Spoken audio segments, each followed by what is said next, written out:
Is this the end of the Harvard dream for many in India?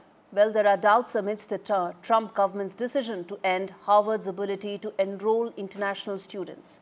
The move will hit 6,700 international students in America's oldest university. Harvard has vowed to take all legal recourse. In fact, it has already done so as we speak. That's flashing on your screens right now.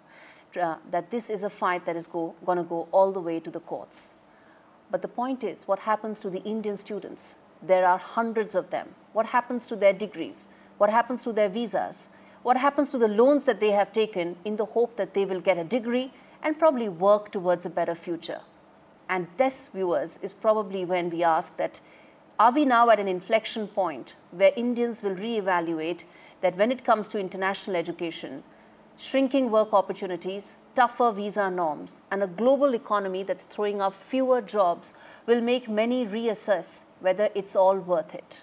Which brings me to ask that, is the Ivy League dream all but over? On your screens are some of those numbers. 788 students are now stuck in limbo in Harvard. But that's not all.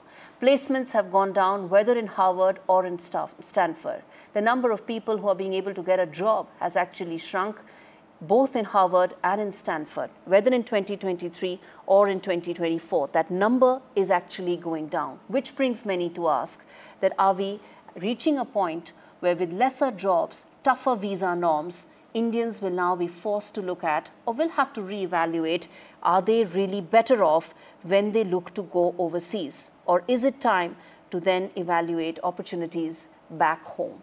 We haven't heard the last of this. This is a story that we're going to keep coming back to. But one thing is clear, that India and Indians add to the American economy. They add to the growth of the Indian economy. They punch above their weight. And when they stand to be at the losing end of a proposition, they reevaluate.